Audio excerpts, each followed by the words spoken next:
and jump in. All right, I want to welcome my Zoom audience and welcome to the first session of my Zoom legislative training. This is the Secrets of the Texas Legislature. Today we are talking about the legislative process. So I'm going to go through all the nuts and bolts of everything that everyone needs to know, that all of our everyday Texans need to know about how to promote the issues that you care about. And I want to let my online audience, my Zoom audience, know that I'm also doing this live for Llano. This is the Llano Tea Party, correct? Yes, it's the Llano Tea Party meeting. So thank you to Llano Tea Party for hosting me here and being so gracious to accommodate. But we're going to jump in and we're going to talk about why this is an important topic. So back in 2013, it was my very first legislative session to be involved in. And I knew I cared about gun rights. I knew I wanted to promote the right to keep and bear arms. And I had certain bill ideas that I wanted to talk about. And I was just one person. I was a music teacher. I was a musician. I was trying to do this on the side in my spare time when I could get off from work. And I was self-funding. And I didn't have a lot of money, y'all. So I was trying to figure out how can I best use my time. Oh, and might I add, I didn't really think of myself as a political person. I didn't want to do politics. My idea was I'm going to just do what I have to do this session to get my freedoms, and I'm going to go disappear and just live my life in freedom, right? That was my idea. And so I wasn't really invested in being this political lobbyist and a political person. I just wanted to live free. I wanted my gun rights back. And so thankfully, I was very blessed to have amazing mentors who showed me the way my very first session. I didn't have to stumble around in the dark. And that's really what I'm presenting to you today is what they showed me and what I'm so grateful that I learned. Because what I learned is it doesn't take a lot of time, it doesn't take a lot of money if you know the process and if you know the very critical points at which you need to do something to be involved. So we're going to present those every point along the way. But I'm so glad I learned that because in 2013, I was terrified when I showed up, but I knew what to do. I knew the process. I knew that if I got up there in those committee hearings and I talked for 2 minutes, that was going to make a difference. And y'all, let me tell you what, it made a huge difference. Here's what else I learned, that I can't do it alone. And that's why I started really emphasizing traveling around Texas, teaching this training to as many people as I could, just so y'all can show up too. And this is a process that works for any issue you care about. So if you care about gun rights, that's great. This is a process. If you care about other issues, which I'm sure many of you do, then this process will work for those. Let me tell you something else. If you're here because you want gun control, maybe you disagree with me. You know what? This is the same process for which you could try to fight for gun control. But here's what else I'm going to tell you. There are more of us out there. All the gun rights people, we're going to show up and we're going to win. So I hope you guys are with me on that. Woo. So with that, let's go ahead and jump into our agenda for today. We will be going through what I call Bill Survival 101, and I'll detail for you why I call it Bill Survival. I have a graphic image to show y'all. We'll be taking questions. So I'll be taking live questions here.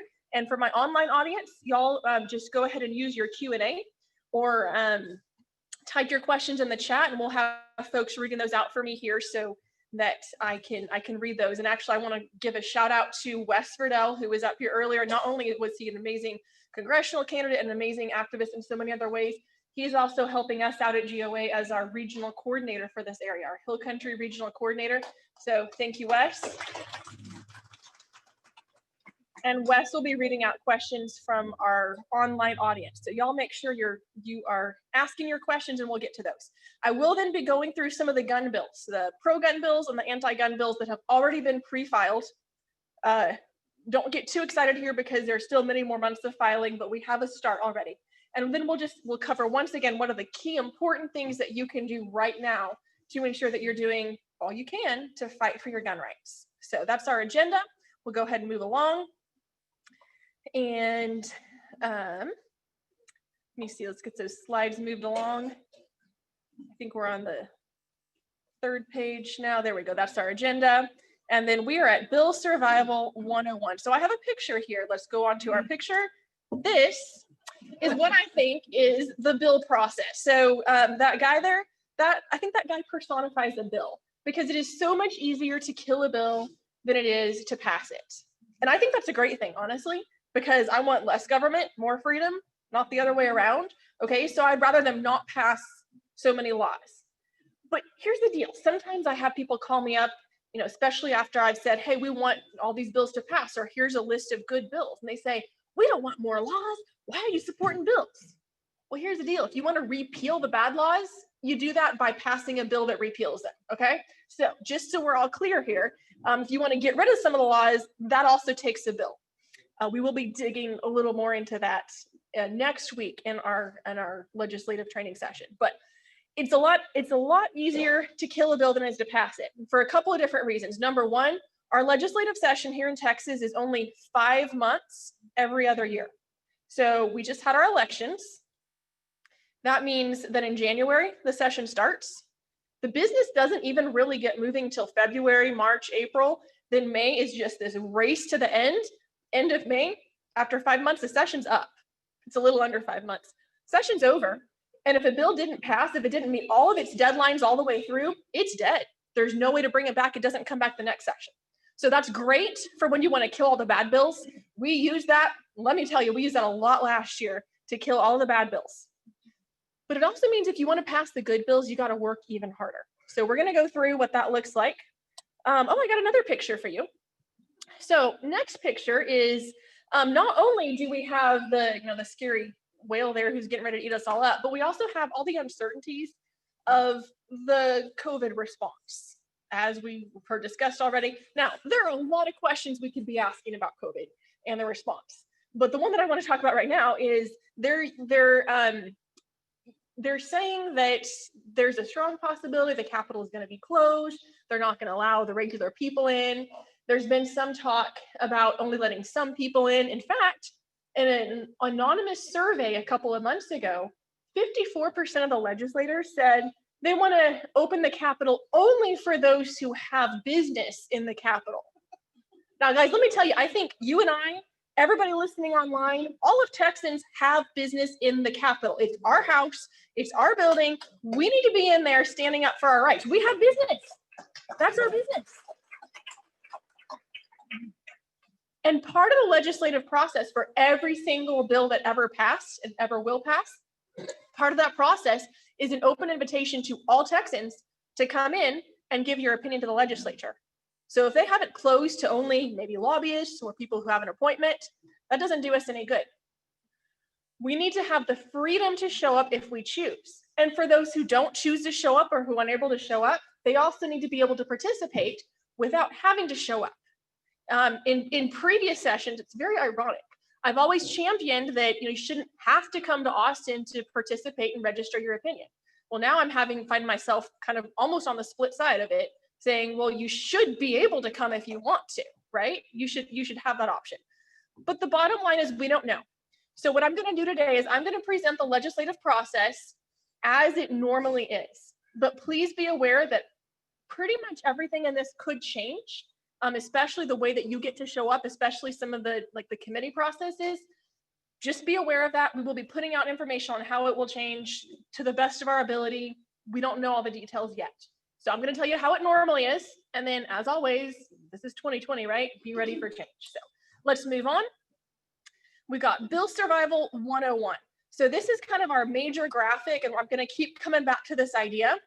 But for a bill to survive, it has to go through the House, and it has to go through the Senate, and it has to go through the governor. So you can have a bill that starts in the House and goes all the way through the House, then they send it to the Senate, it goes all the way through the Senate, and then it goes to the governor's desk. Or vice versa, go all the way through the Senate, then they send it to the House, then to the governor. Or there's a third option. This is actually the best option if you really want to get a bill to pass. You can get it filed in both the House and the Senate, and it can move through both those chambers at the same time. And then usually if it's still moving, if it's not stalled out, usually it'll move through faster in one of them. So say if it moves through the House faster and the Senate's only halfway through, the House passes its bill, and that House bill goes over and replaces the Senate bill halfway through and just kind of keeps on moving. So you see how it kind of shortcuts it? If you already have that Senate bill that moved partway through, then that House bill, when it comes over, doesn't have to start at the beginning, it just jumps in the middle. So you can see how it's advantageous to get bills moving through both chambers at the same time. So whether it's the House or the Senate, there are three basic processes. There are three basic stages. The first stage is bill filing, and the second is the committee process, and the third stage is the floor. So we're going to go through each of those stages. Let's say, for example, we have a bill that is filed only in the House. Okay, let's just track it that way. Let's see what happens. We got a bill filed only in the House. All right, moving along. So our first stage, remember our stage one is filing. And I'm going to throw in filing and authoring. We'll talk about the authoring in a second. But we're just going to go through the specifics for every single one of these stages. So remember, the three stages are, say them with me, the three stages are filing and committees and floor. Let's say it once more. This is really important to know. The three stages are filing and committees and the floor. Awesome. I think everybody on Zoom heard y'all. There's a bunch of people in this room, y'all. I'm super excited. Okay, so filing and authoring. Who does it? The legislators. So none of us can go in there and actually file a bill. We can write it up and give it to our legislator and say, hey, this is a great bill, please file it. At the end of the day, it won't get filed unless one of the legislators decides to go file it. When it's filed, if it's a House bill, it's called an HB. If it's a Senate bill, it's an SB. So, and they put a number on it. For example, HB 100, right? The 100th House bill, or SB 500, the 500th Senate bill. Does anyone want to take a guess of how many bills are generally filed during session? Somebody said thousands, that's correct. Somebody said 5,000, 6,000. It's gonna be a little higher. Usually it's under 10,000, but it's pushing 10. So at least 7,000 or 8,000, I think, is what we can probably expect to be filed. Who knows this time, but we'll see. I think we've already pushed over 1,000 this time, or we're somewhere around there right now. Because filing has already started. So it started November 9th. That's right after election, the Monday after elections. And legislators can keep filing bills until March 12th, which is 60 days after session. So here's the deal. None of us can go file a bill, right? But the three things that we can do, these are your three action items. So like I said, if you want to know what you can do that it gets the most done, right? The most bang for your buck, the most accomplished for your time, the three things you can do. Number one is track the bill filings. I'm not going to go into great detail about that this time. I'm going to give you two options. Number one, you can get all of my emails and see my bill list, which I'm putting out every week. Or for a different issue, if you care about something besides gun rights, you can find another organization that you agree with and get their bill lists. Okay, so that's one way to do it. The other way is next week during part 2 of this training, I'm going to teach y'all how to track bills. It's very in-depth. You can, on the surface, you can track them pretty easily, but you can also get very complicated with it. So the whole entire session next week is going to be dedicated really to tracking bills and using the online, the Texas Legislature website. It's called TLO. So that's all of next week, not going to go into it. But basically what you can do during this time, during filing period, is just keep track, find some organization you agree with, get our GOA emails. We'll give you the bill numbers. And then you can, if you want, you can talk to the bill authors. You can call them up and say, here's why I like your bill and I want to support it. I have a story that relates to it. How can I help you? Or you can call them up and let them know you don't like that bill and tell them why. Let them know there's going to be opposition to it. Here's probably the most important thing for you to do right now, though. It's tell your legislators your opinions on certain bills or just certain issues. And here's the deal. You don't have to have all the information. You don't have to be the best student of all the Texas Legislature bills that have been filed. You don't have to be a lawyer. You don't have to even have read the bills. All this is the simplest way. Call up your legislative office and say, you know what? We need to pass constitutional carry, get rid of that license requirement. We need to end gun-free zones. I want you to focus on those two priorities. That's the simplest way. If you come to my third training, step 3, I'm going to give you a lot more detail in how to talk to legislators, how to present your opinions, both logistically, like literally what do you do to contact them and set a meeting or phone call, and then how to participate in other ways in communicating with them. But again, that's going to be step 3. For now, generally, if you just pick up the phone and call their office, that's a really great start, more than the vast majority of Texans will ever do. moving along to the next. This is, okay, so I gave you those 3 stages, right? It's filing, committees, and floor, right? Say with me, filing, committees, and floor. Okay, I didn't tell you organization because that's not really a bill stage, but that's something that happens that you need to know about. So day 1 of the legislative session is January 12th. That's when the House Speaker will be elected. Representative Dave Phelan is the presumptive speaker because he's collected enough commitments. And I've got a lot of notes about him and his stances on gun rights and his history on gun rights and various other things. Again, that's in our emails that came out. You can go to our website, or if you're listening online, I think Felicia will probably post a link to that. But that's on our website and our weekly emails. I'm not going to go into that more right now. Day 2, that's generally when they vote on the rules. Normally, it's pretty much exactly the same thing. Tells you you're going to get 5 days notice for committee hearings. All the public can come in. All the public can come into the gallery. That's a normal year. This year, those rules are going to be absolutely crucial. They're going to tell you how much your legislators are willing to put up with your involvement and how much they're willing to just shut you out of the legislative process. So the action item that you can do there, I listed some of the key people. You can jot those down. I'm also going to email out these slides to everybody later. For those here live, I'll email them to Kathy, or if that works, then you can pass them on. And for everybody online, you will be receiving these in an email. So these are the people who are in charge of some of the committees that are right now developing rules. So you can contact them if you care about this and say, hey, we want to be able to show up at the Capitol. You better not restrict us from showing up. This is our right to peaceably assemble and petition the government for redress of grievances, right? I absolutely believe it is. You should also have the ability to participate remotely if you choose to. We have technology these days. You shouldn't absolutely have to drive to Austin if you can't. So apart from these chairmen and representative and senator, the speaker and the lieutenant governor do have a lot of influence over this. They may not have full authority to just say this is the way it is because it's going to be a majority vote of the members, but let me tell you, they have a lot of influence. So you can also be calling their offices. Guess what else the lieutenant governor and speaker do? They're going to make committee appointments. So here's why the committee appointments are important. Let me get a show of hands. How many of y'all have been to a committee hearing? So we got a few in this room, and I'm sure we have some online, but most haven't. It might sound like a foreign language or a foreign word right now, but by the time I finish this session, you're probably going to be semi-fluent with it.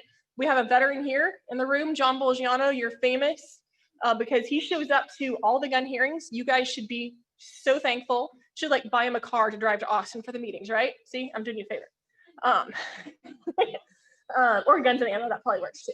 Anyway, for all the people who do show up, they're doing you a great favor. But for everybody who's shown up, you probably know how important it is to get a good committee chairman.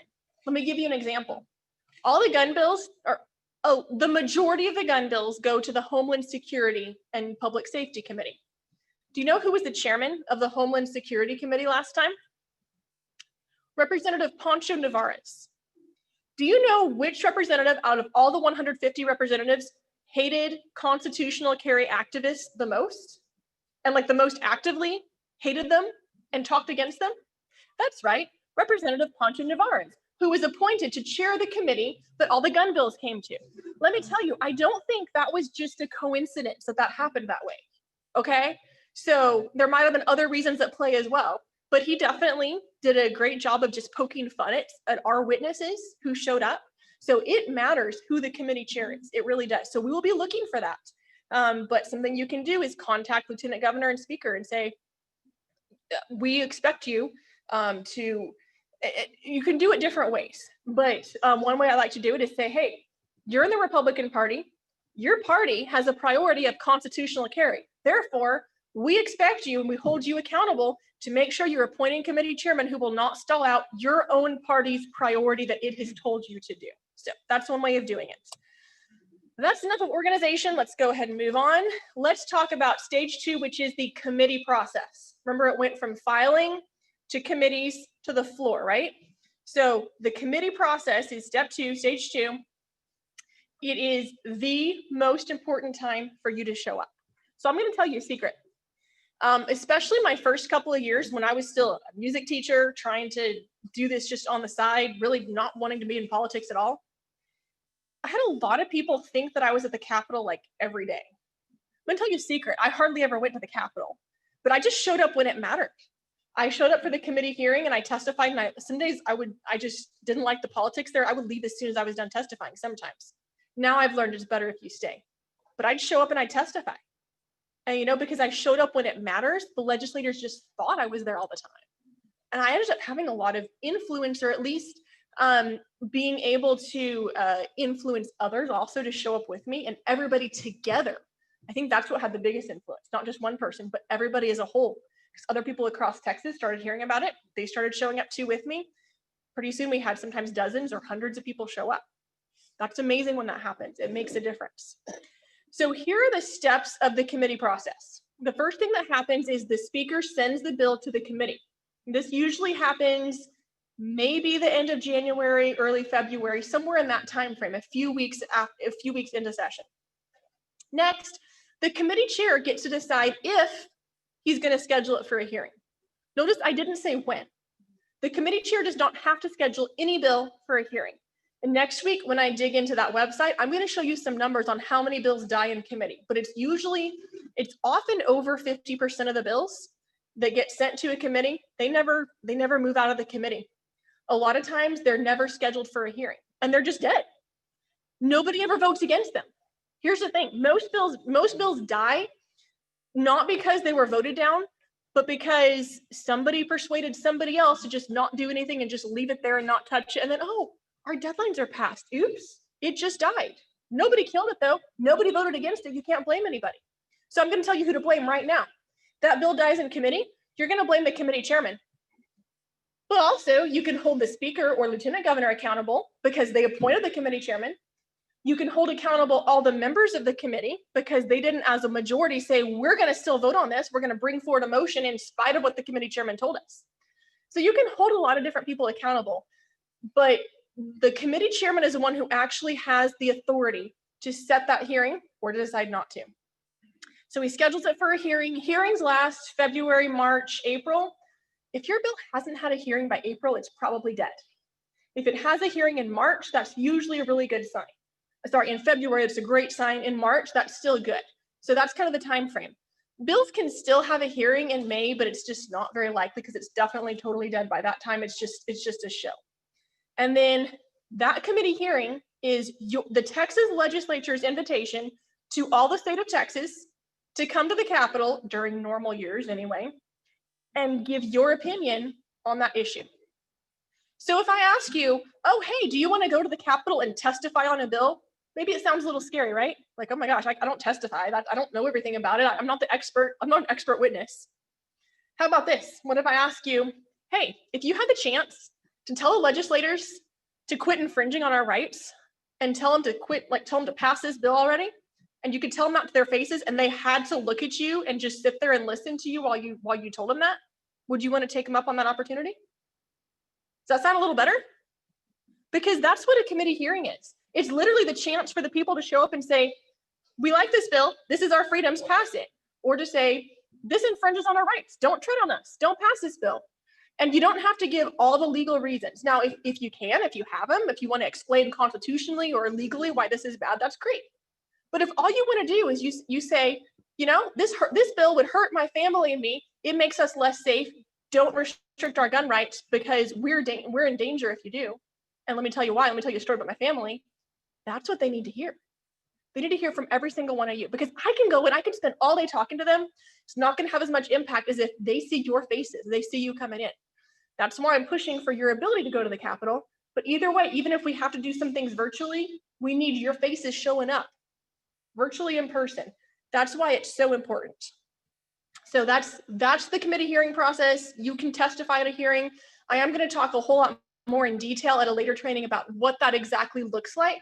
For now, I just need you to know that is so important. If you get an email from me or from Kathy or Doug or anybody that says there's a committee hearing on gun control or there's a committee hearing on constitutional carry or gun rights, guys, that is the call to action. That's like the Minutemen to Lexington, or the call of the Texians to come defend the Alamo. We need you to show up then. It's all hands on deck. And then, so after the committee hearing, the bill still sits there until the committee chair decides to bring it up for a vote. Did you know that the committee chair doesn't have to bring it up for a vote? So we can have this great big grand hearing, everybody comes in and gives their opinion, and then guess what?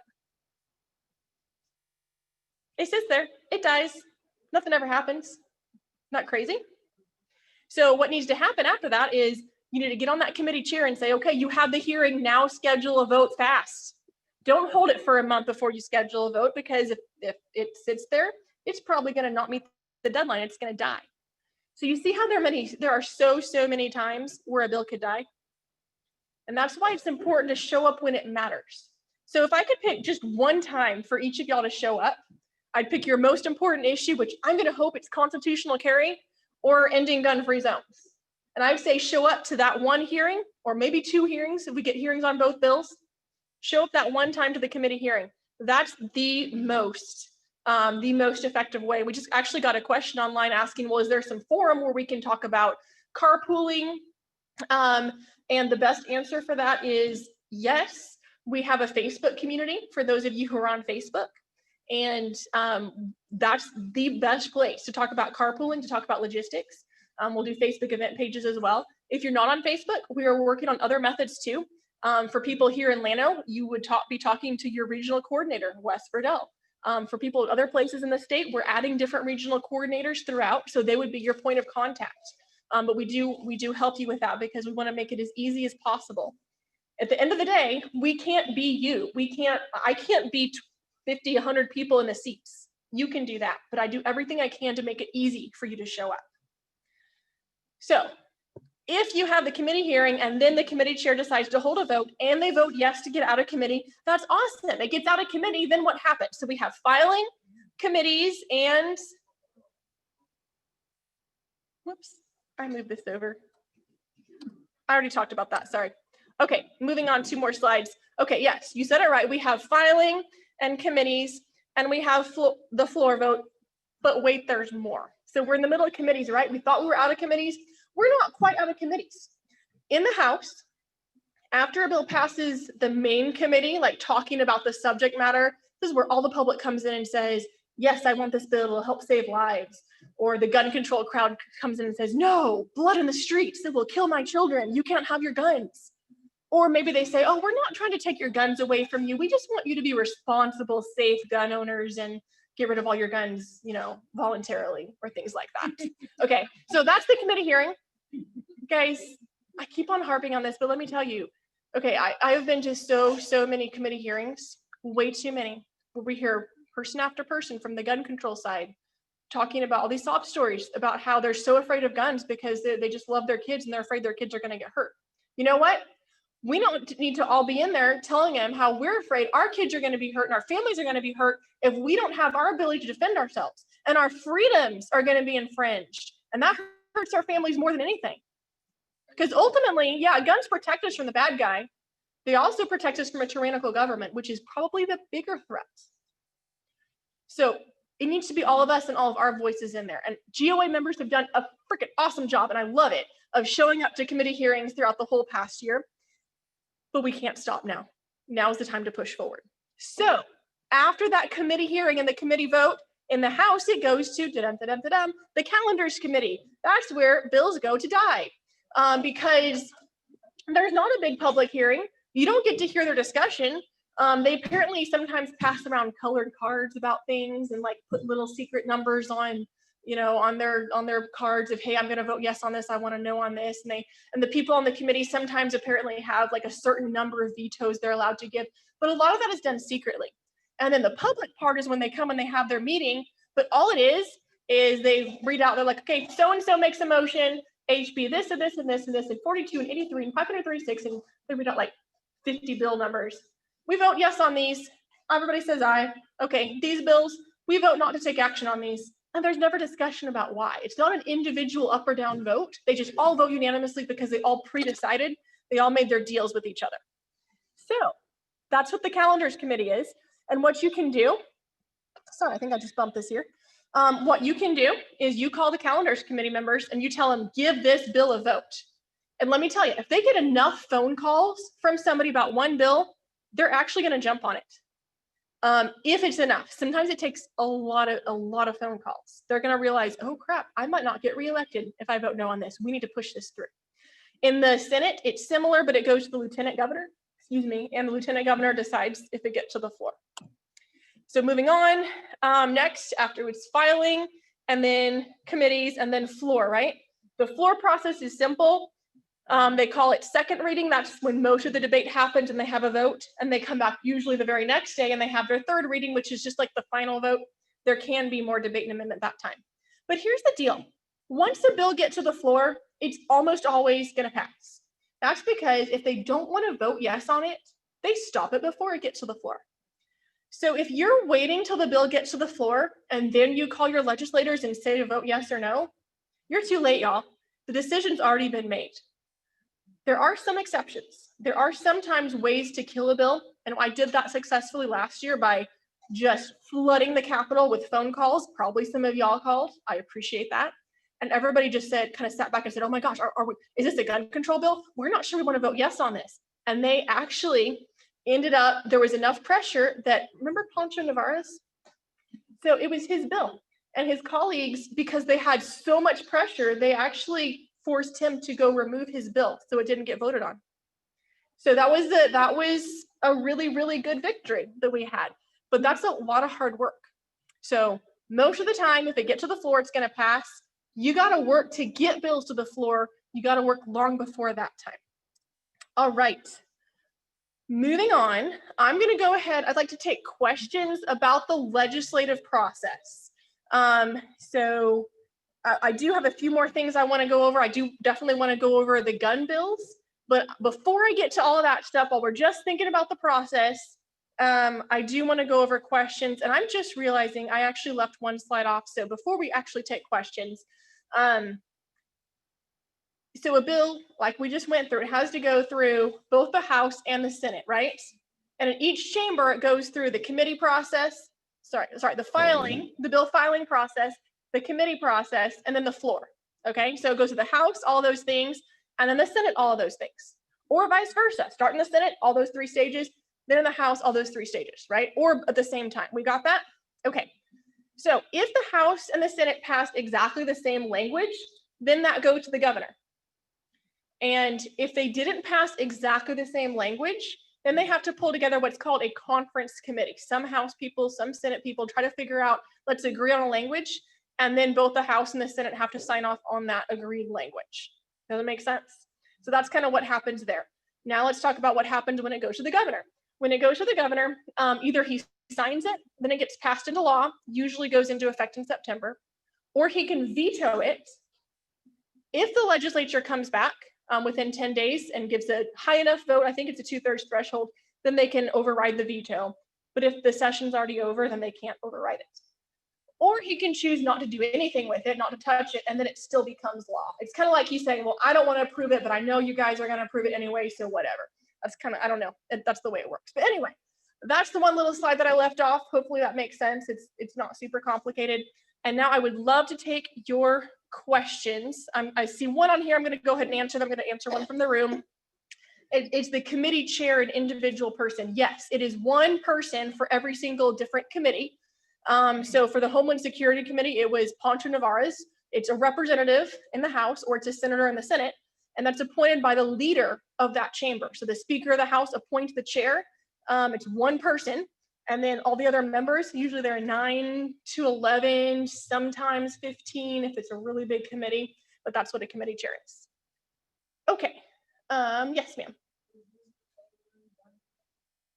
Is Mr. Phelan gun friendly? So let me give you the facts on him. As far as his history, he did author a bill.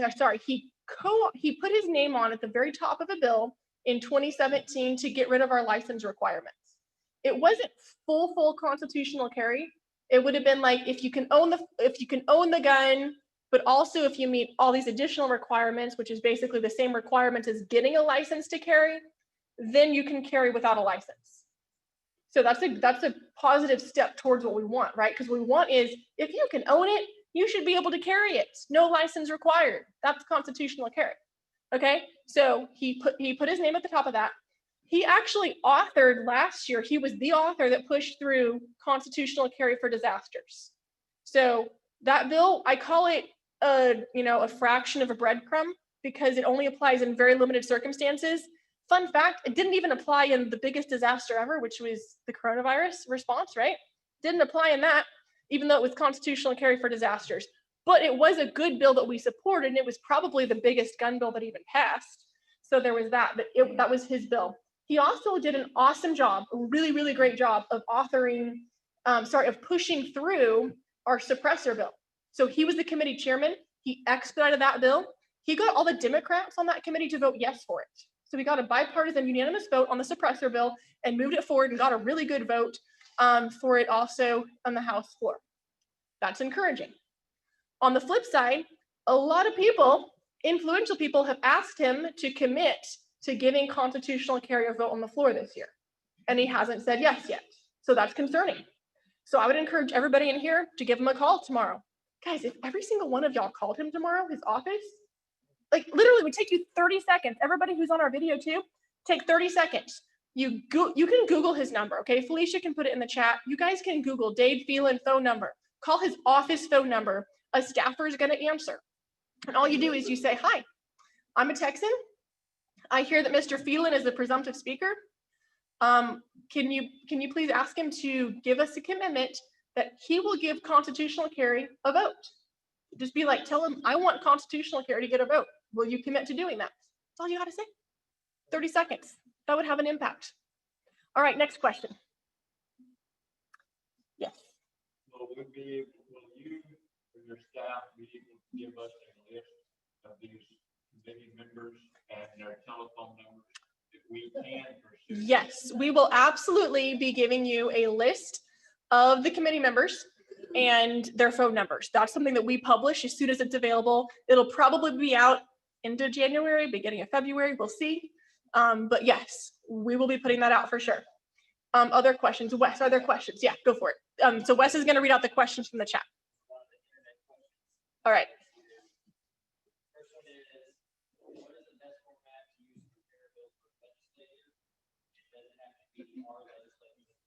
What is the best format to prepare a bill for the legislature? So if you want your representative to file a bill, you need to just call them first. There are a couple ways of doing it. If you're an attorney or you know somebody who is an attorney who feels comfortable, because it's a very specific type of attorney who drafts bills, then you can go ahead and write it and get them to write it and give it to your legislator. And if they like it, they'll move forward with it. Or you could just give them a bullet point of ideas and say, I want a bill that does this and this and this. Either way, they're going to send that information to the agency called Legislative Council, and Leg Council is a nonpartisan legislative agency that drafts all the bills. So even if you give them a bill that looks like a bill, they still need to send it to Leg Council before they can file it. All right, next question.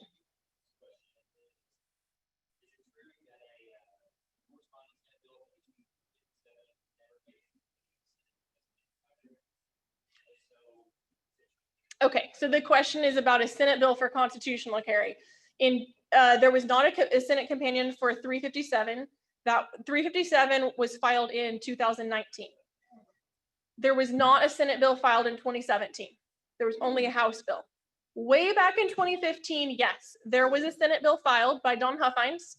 And even though Dan Patrick did not publicly come out and say, I will now punish Don Huffines for filing a constitutional carry bill, it became pretty clear when you look at the circumstances, it definitely became very clear that he was being punished and all the rest of his things were being shut down because he had basically disobeyed the lieutenant governor's wishes, Dan Patrick's wishes, and filed that bill. So the Senate has been a major problem. We definitely need a bill filed in the Senate. We'll be talking about that in a minute. Yeah.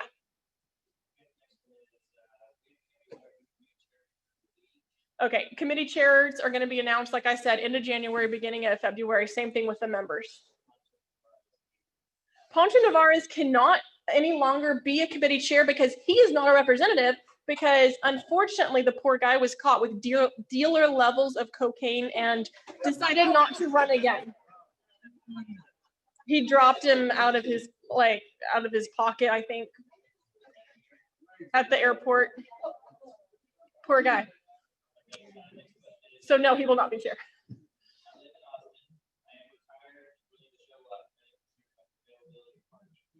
So somebody lives in Austin and wants to show up. So assuming that we actually can show up, parking is usually not a problem. There is a Capitol Visitors parking garage.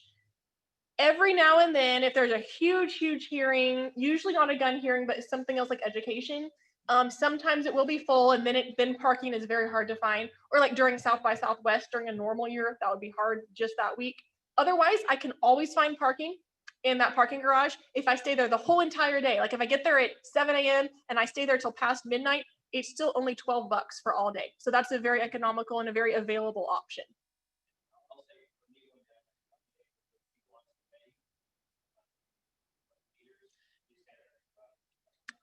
And yeah, you can usually find street parking too, especially if you're only going to be there a couple hours. Yeah.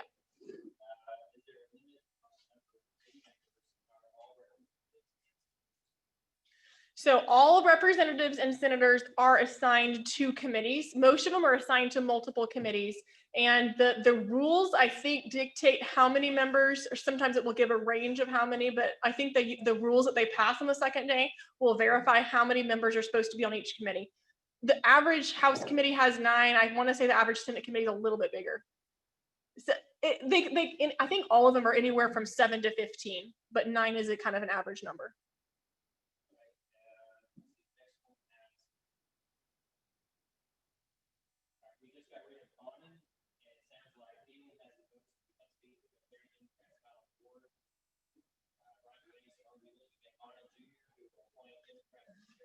Okay, so the question about Phelan, I've already actually answered a couple of those. There's a lot that we could talk about on that, but it doesn't relate to the topic at hand. So I'm gonna just refer you, like I referred you earlier, to that link.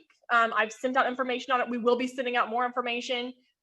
Check that information on our website, gunowners.org/Texas.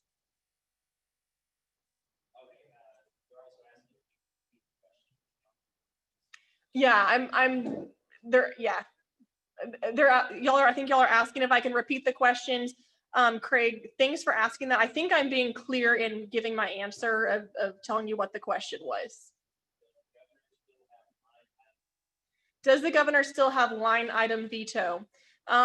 Yes, we actually asked him to exercise his the governor's line item veto last year because we killed the gun control bill, but they sneaked a budget item into the budget, like a little rider on the budget that uses your tax dollars to teach people about gun safety. Do you know what they say? What they say is gun safety according to their definition? Your guns are dangerous. You should always keep them locked up. They never have any good purpose. So congratulations, because he failed to use his line item veto.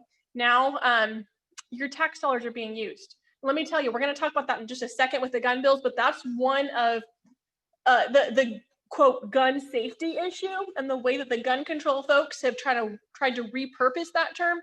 That's one of the most dangerous things facing us right now.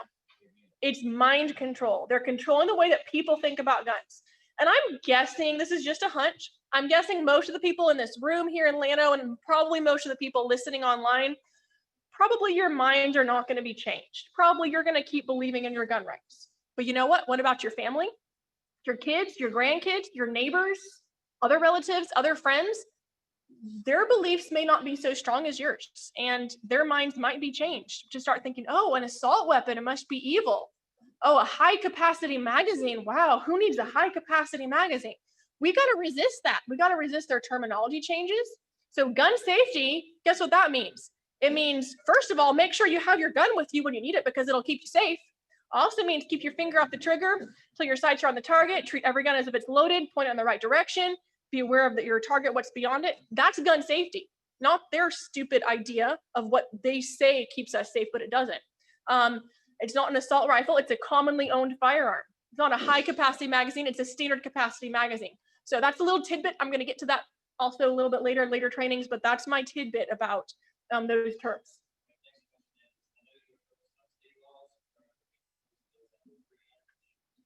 Okay, so that question was actually about what bills are being passed, and if there's anything that would preempt federal stuff. Yeah, I'm gonna get to that in just a second. That's about bills, not about process. And that was, I think, an online question, so I'll be getting to that. Are there any other questions from the room here about process? Yes, ma'am.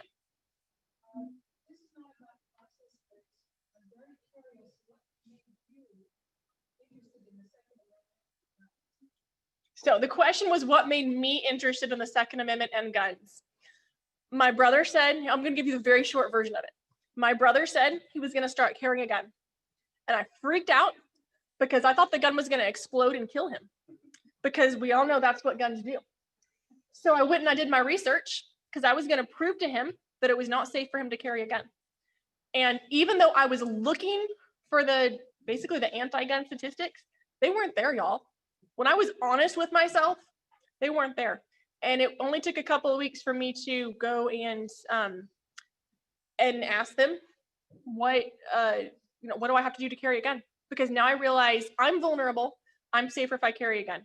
And what got me involved in politics was just the fact that I was ticked off that my gun rights are being infringed and nobody else was doing anything about it. And I didn't want to be in politics. I didn't want to fight for gun rights. I didn't want to show up at the Capitol. I didn't want to testify. I didn't think I was qualified or equipped. I did not think I was a good person for it. Not a good fit for it. I didn't like talking to people. I want to stay home. But I was ticked off that nobody else was doing the job. I was like, well, I can't complain if I'm not doing it either. So I just started showing up. That's basically the story.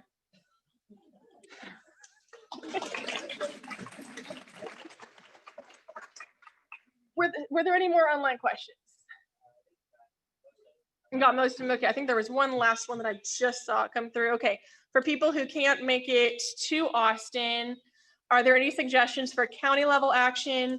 Yes, and I will be going through that in detail later in training, but basically everything that I'm presenting to you as far as the generalities of what to do, like how to testify, looking at a website, all of that can transfer to local government. So track with your city council, track with your county commissioners. They're usually way more laid back and easy to participate in. The legislature is actually a little bit tougher. So if you can do ledge advocacy, you can do the other just fine. Were there any other questions here in the room? Awesome. So I'm going to run through. Okay, there are a couple of slides here. So the dates of interest slide, I'm going to send this out to you. I don't really need to go over this because frankly, I've already talked about these things. I always get ahead of myself if I always go through them. Okay, next one, rules of activism. Rule number 1, show up. Rule number 2, be ready for anything, especially after 2020. And y'all, I'm going to do my best all the way through session to keep you informed, and we'll talk about how you can stay up to date in a second. But at the end of the day, you're the one who decides if you're going to just read that email and say, oh, cool, I'm glad Rachel's doing something, and go on with your life. Or if you're going to say, oh, cool, I can do something to stand up for my gun rights, and you're going to actually take that action item. I'm going to make it as easy for you as I can, but I really need you to do those things. And then be ready for anything, because all the specifics that I give you about how things are probably going to be, I can tell you one thing for sure. It's not going to be that way. Something's going to change. Even in a normal year, you show up and they're like, oh, we flipped the order. Oh, you get 1 minute instead of 5 minutes. Like, you've seen that happen, John. Oh, everybody gets 1 minute now. Scrap your 3-minute testimony you wrote. Oh, it's 10 o'clock. Now let's go ahead and start the committee meeting. We're still waiting at 3 a.m. to talk. So show up, but be ready for anything. Flex with it. Guys, I think that if men and women and children could stand up for their rights, including their right to keep and bear arms by waking up in the middle of the night and going to maybe get shot to death over this, I think the least we can do is spend a little bit of time and a little bit of money to tell the legislators that we want them to here we go, that we want them to support our gun rights. Okay, next few slides, I actually put some bad slides on there, but go to the pre-filed bills, pro-gun bills. So I'm going to just run through this very quickly. I want y'all to be aware of some of the general things. You don't have to remember all this. I'm going to give you a hint. When I made my slides, I went to our website and I copied and pasted what I already have on our website and I put it on here. So it's already there, already on our website, goes out in emails. We send an email at the beginning of every week telling you about the bills that have been filed and where to find the previous lists. So it's all there. But this actually answers a few of the earlier questions and topics. So a couple of bills have been filed about emergency powers protection. So did you know that right now the governor has power to control the way you use and transport and carry your firearms during a state of disaster emergency? Thankfully, our governor decided not to actually mess with your gun rights during this pandemic, but he could have, totally could have, according to the way the law stands right now, not according to our rights, not according to what I believe the Constitution means, but according to our laws. Yeah, they say that he can. So these bills would repeal that and say, no, he can't mess with our guns. Not this governor, not a future governor who might, be so inclined. And then we have a couple of bills filed to protect against federal gun grabs. These are not nullification bills. If you're familiar with that term, a nullification bill essentially says these bills are null and void. What happens with these two bills that have been filed, they're more along the lines of saying that our state is not going to enforce the federal laws. So for example, if you think about it this way, who usually pulls you over? Like if you're driving in your car, you get pulled over, is it the FBI or is it your local cop? It's going to be your local cop, right? So like a state personnel, right? State, county, all of that is included. So they couldn't see something in your car that's illegal in federal law, but not in state law, and say, oh, I'm going to arrest you for this thing here. Does that make sense? So they wouldn't be enforcing the federal laws. Then there's the anti-red flag law bill. How many of y'all have heard of red flag laws? Yeah, we've heard of red flag laws. How many of y'all feel like you can tell me exactly what a red flag law is? Yeah, what's the red flag law?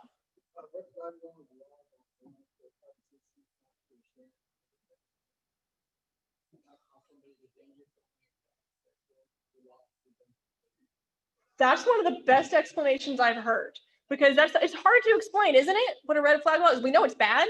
So that explanation, I'm going to try to paraphrase it. It's a way for a private citizen to talk to law enforcement and basically get somebody's guns taken away from them.